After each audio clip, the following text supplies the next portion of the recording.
Hey, what's going on? JD here, and we're doing a quick recon and recap of the Rolling Highlands race course, Stage 1 in Zwift's Race the World. So this is a really fast course, and it's got a couple punchy climbs.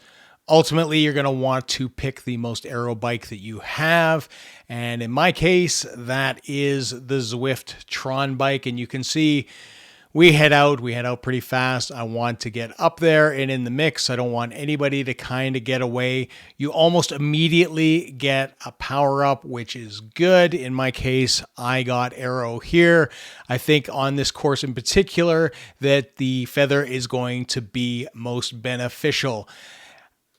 And if I can ask you guys a favor, it's to leave a comment on this video. Let me know how you like it. Subscribe to the channel and give us a big thumbs up so we can continue to get these out and get them to more people. So the course overall, you're looking at 14.1 kilometers and 106 meters of elevation. It is a short course. It's going to be fast. And there's a lot of opportunities here because it is a bit of a rolling course. I think it's more in line for the punchers. Those are the guys that are going to do really, really well on this particular map.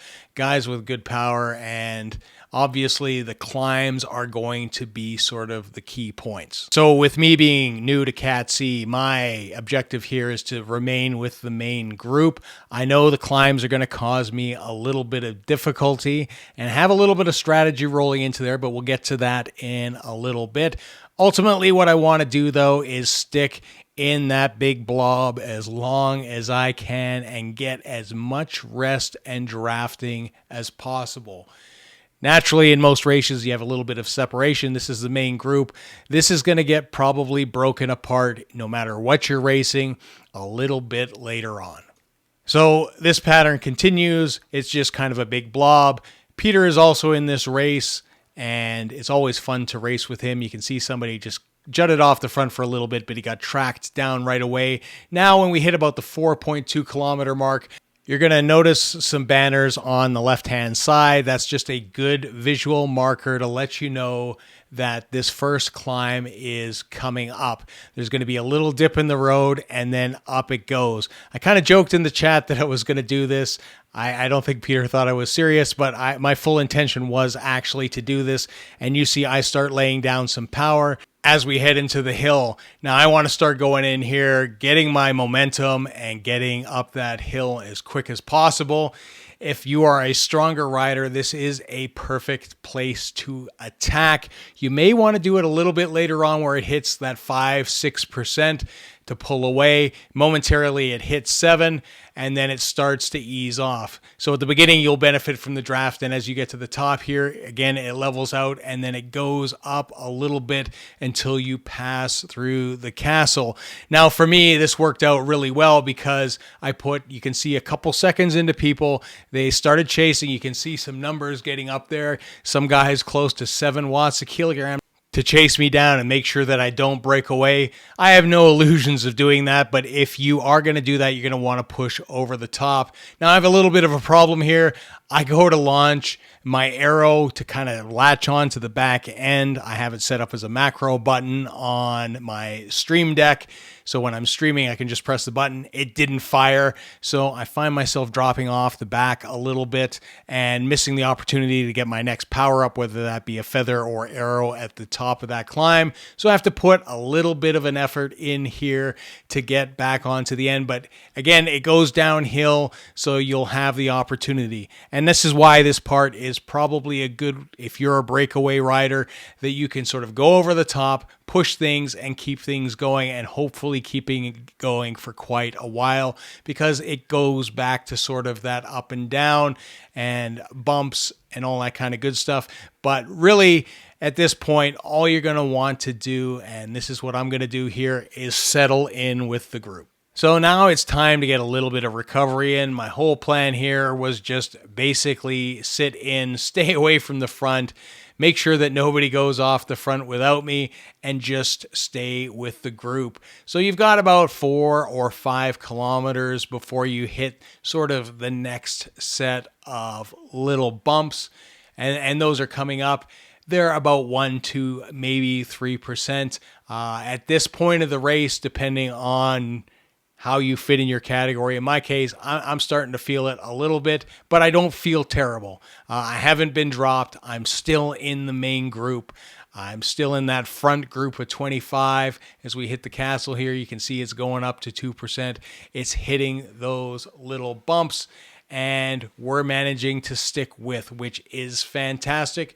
But again, this is another area where if somebody is a little bit stronger, they might want to launch an early attack here and get away, because this isn't the end of things. Things are going to dip down before that last little sort of punchy climb. So we keep on working with the group. We're sticking with them. We're going through some rollers.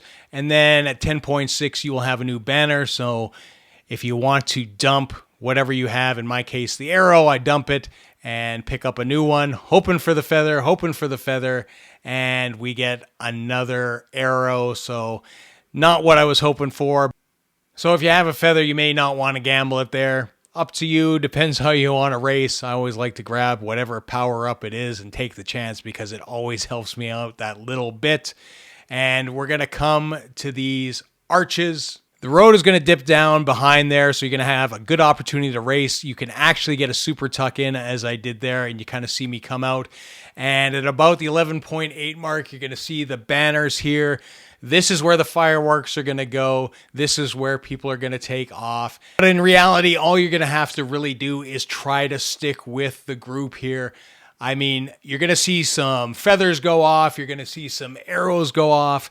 But it is, in my opinion, the absolute wrong time to pull this move. And the reason being is everybody, I think, thinks this is the final climb, and it isn't. This is going to level out. There is going to be a dip on the other side. You see these feathers going. You see people going off the front. I am working. I am trying to stay put. People are pulling away. You know, I'm starting to feel this in my legs in a big way. But then you notice right at the top here, we go to 0% and things are leveling out. I'm able to kind of hook back on, give a little bit of a push, and we're back attached. And again, we're going downhill. So there is a little bit of recovery. So everybody that pops off their feathers, their arrows at this point, their power-ups, they're going to pay for that at the end, because ultimately there isn't enough room to get a big enough gap unless you are a super strong rider. That may be an attack point for you depending on your race, but ultimately you've got a little bit of time before the real finish comes. So we go through the rollers, and again, on the left-hand side, you will see the signs indicating the start of that climb, and people start going off. So again, the first part of this climb, just like at the beginning of the race, a little bit shallow. You're going to get some draft in this beginning. It's going to help you out if you are in the pack, and then it's going to kick up to that 7%. You can see I'm in here. I've got the arrow boost, trying to utilize it for that little bit. I am trying. You can see my power. We're losing some ground. I'm still okay, but people are starting to pull away. 400. I am hurting at this point. I'm losing something. And then I basically pop. I kind of have to regroup myself for a little bit. I dropped down to like 230, 197 watts. You can see it was just too much for me, but I don't want to lose too many places. I am back on the wheel and we're pushing again. I don't want to keep on dropping, but I just kind of see those guys pull away. I blew it in the last 250 meters, and that is ultimately where, for me, the race was lost. So Peter managed to podium, pulling off third place. So congratulations, Peter. At the end of the day, I finished in 15th place overall, which is great. And after I turned off the stream, got notified of a nice little FTP boost. So hopefully you found this helpful, and at the end of the day helps you with your race. If you do happen to race this course in this series, please do let me know how you get on below and if this video helped out. So please remember to like, comment, subscribe, hit that bell button so you get notifications. And until next time, see ya.